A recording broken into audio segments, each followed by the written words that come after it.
नमस्कार दोस्तों, आपका स्वागत है आपके अपने चैनल लाइफ कंपास हैक पर। आज हम बात करेंगे एक बेहद महत्वपूर्ण विषय पर, जन्म पत्रिका और संतान योग। क्या आपकी कुंडली में संतान सुख का योग है? किन ग्रहों का क्या असर होता है? और अगर कोई बाधा है तो उसे दूर करने के उपाय क्या हैं? इस वीडियो को अंत तक जरूर देखें, क्योंकि आज हम इसका हर पहलू विस्तार से जानेंगे। सबसे पहले बात करते हैं कि कुंडली में संतान सुख का योग कैसे देखा जाता है। ज्योतिष शास्त्र के अनुसार किसी भी व्यक्ति के संतान योग का विश्लेषण मुख्य रूप से कुंडली के पंचम भाव से किया जाता है। इसके अलावा गुरु ग्रह, चंद्रमा, शुक्र, सप्तम भाव और नवम भाव का भी गहरा प्रभाव होता है। आइए इसे विस्तार से समझते हैं। पंचम भाव, संतान भाव। पंचम भाव को संतान का मुख्य भाव माना जाता है। यह दर्शाता है कि व्यक्ति के जीवन में संतान सुख का अनुभव कैसा होगा। अगर पंचम भाव में शुभ ग्रह जैसे गुरु, शुक्र या चंद्रमा बैठे हों तो यह संकेत देता है कि व्यक्ति को संतान सुख प्राप्त होगा। यदि पंचम भाव का स्वामी अपनी उच्च स्थिति में हो या शुभ ग्रहों से दृष्ट हो तो यह और भी शुभ संकेत देता है। मान लीजिए किसी व्यक्ति की कुंडली में पंचम भाव का स्वामी गुरु है और वह नवम भाव में बैठा है। यह स्थिति दर्शाती है कि व्यक्ति के जीवन में संतान सुख के साथ साथ उनका भाग्य भी संतान के माध्यम से बढ़ेगा। गुरु ग्रह का महत्व। बृहस्पति गुरु ग्रह को बच्चों का मुख्य कारक ग्रह माना गया है। अगर गुरु ग्रह कुंडली में मजबूत स्थिति में है तो यह संतान की शिक्षा, स्वास्थ्य और भविष्य को उज्जवल बनाता है। गुरु का पंचम भाव पर दृष्टि डालना या पंचम भाव में स्थित होना संतान योग के लिए बहुत शुभ होता है। यहां पर विशेष ध्यान यह देना चाहिए कि यदि गुरु नीच राशि में हो, पाप ग्रहों के साथ हो या राहु केतु से पीड़ित हो तो यह संतान सुख में कमी ला सकता है। राहु और केतु का पंचम भाव में प्रभाव। राहु और केतु को पाप ग्रह कहा जाता है। अगर पंचम भाव में राहु या केतु स्थित हो तो यह संतान सुख में बाधा उत्पन्न कर सकते हैं। राहु पंचम भाव में हो तो गर्भधारण में देरी हो सकती है। केतु पंचम भाव में हो तो संतान का स्वास्थ्य या शिक्षा प्रभावित हो सकती है। अब अगर उपाय की बात करें तो अगर कुंडली में राहु या केतु पंचम भाव में हो तो इन ग्रहों को शांत करने के लिए विशेष मंत्र और उपाय किए जा सकते हैं। इसे हम अगले सेगमेंट में विस्तार से बताएंगे। चंद्रमा और शुक्र का प्रभाव। चंद्रमा और शुक्र ग्रह प्रजनन क्षमता के मुख्य कारक माने जाते हैं। चंद्रमा का पंचम भाव पर शुभ दृष्टि होना संतान सुख के लिए लाभकारी होता है। शुक्र ग्रह की स्थिति गर्भधारण की क्षमता और संतान के जन्म की शुभता को दर्शाती है। अब यह एक सावधानी बरतने हैं। अगर चंद्रमा कमजोर हो या शुक्र पाप ग्रहों से पीड़ित हो तो गर्भधारण में समस्याएं आ सकती हैं। इसके लिए विशेष पूजाएं और रत्न धारण करना लाभकारी हो सकता है। सप्तम और नवम भाव का योगदान। सप्तम भाव दांपत्य जीवन और संतान के लिए महत्वपूर्ण होता है। नवम भाव, जिसे भाग्य का भाव कहा जाता है, यह दर्शाता है कि संतान सुख को पाने में व्यक्ति को कितनी बाधाएं या कितनी आसानी होगी। नवम भाव का स्वामी अगर पंचम भाव से जुड़ा हो तो यह संतान के माध्यम से भाग्य वृद्धि का संकेत देता है। तो ये थे पंचम भाव और संतान सुख से जुड़े मुख्य संकेत। किसी भी कुंडली में इन पहलुओं का गहराई से विश्लेषण किया जाता है ताकि यह पता लगाया जा सके कि व्यक्ति के जीवन में संतान सुख कैसा रहेगा। आगे बढ़ते हैं उन संकेतों की ओर जो बताते हैं कि संतान सुख में बाधा क्यों और कैसे आती है।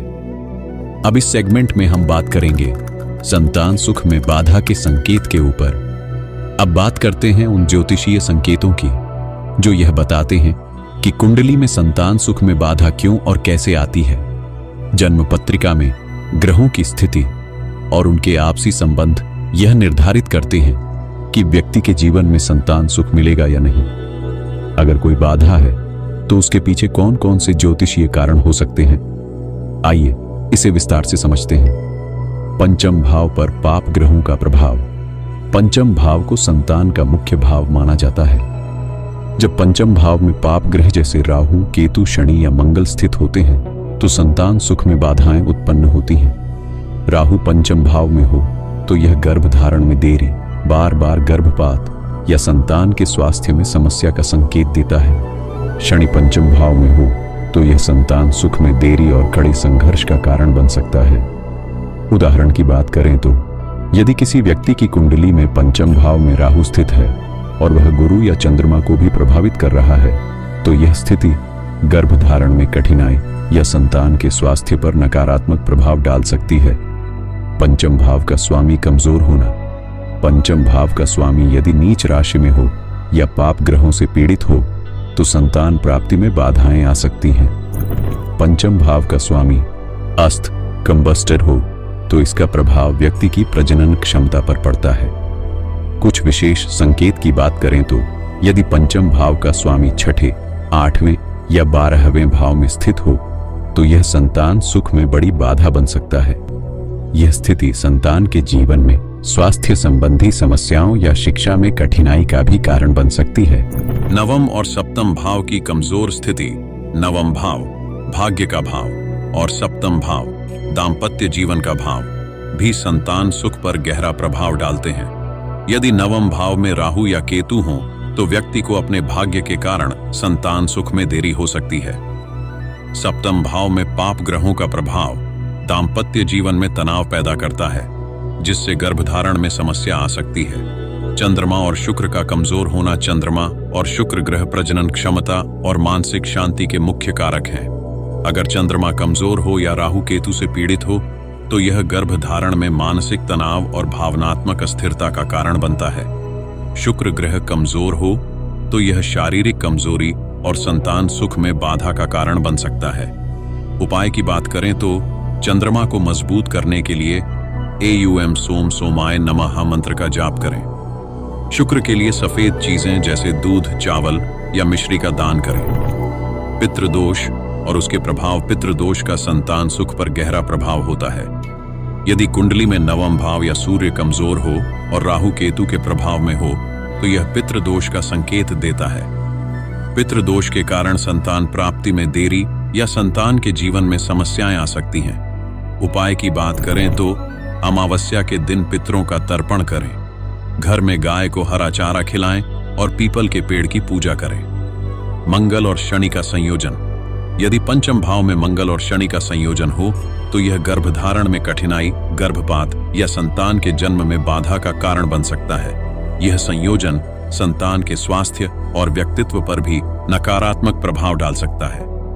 विशेष शनि और मंगल का पंचम भाव में प्रभाव होने पर कुंडली के विशेष उपाय करना चाहिए जैसे रत्न धारण या पूजा। राहु और केतु के अशुभ प्रभाव। राहु पंचम भाव में हो तो व्यक्ति को भ्रम, असमंजस और संतान सुख में बाधा का सामना करना पड़ता है। केतु पंचम भाव में हो तो संतान का स्वास्थ्य और जीवन की स्थिरता प्रभावित हो सकती है। उपाय की बात करें तो राहु के प्रभाव को कम करने के लिए नारियल का दान करें।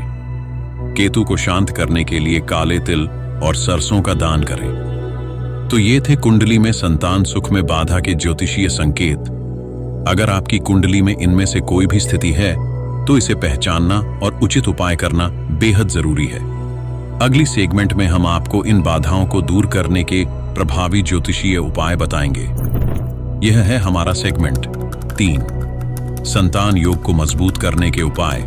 अगर कुंडली में संतान सुख में बाधा दिख रही हो तो ज्योतिष में इसके लिए कई प्रभावी उपाय दिए गए हैं। गुरु ग्रह को मजबूत करें। हर गुरुवार को केले के पेड़ की पूजा करें। AUM ब्रह्म बृहस्पतये नमः मंत्र का 108 बार जाप करें। पितृदोष दूर करें। अमावस्या के दिन अपने पितरों का तर्पण करें। घर में गाय को हरा चारा खिलाएं। राहु और शनि के उपाय। राहु के प्रभाव को कम करने के लिए राहु स्तोत्र का पाठ करें। शनि की कृपा पाने के लिए हर शनिवार को शनि मंदिर में तेल चढ़ाएं। संतान गोपाल मंत्र। संतान प्राप्ति के लिए AUM नमो भगवते वासुदेवाय धेनुकाय नमः मंत्र का जाप करें। इन उपायों को करने से न केवल कुंडली में बाधाएं दूर होती हैं बल्कि आपके जीवन में सकारात्मकता भी बढ़ती है।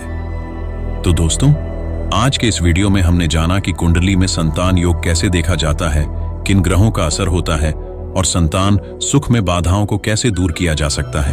अगर आपको ये वीडियो पसंद आया हो तो इसे लाइक और शेयर करना ना भूलें। और अगर आप ऐसे ही रोचक विषयों पर वीडियो चाहते हैं तो हमारे चैनल लाइफ कंपास हाच को सब्सक्राइब जरूर करें। मिलते हैं अगले वीडियो में। धन्यवाद।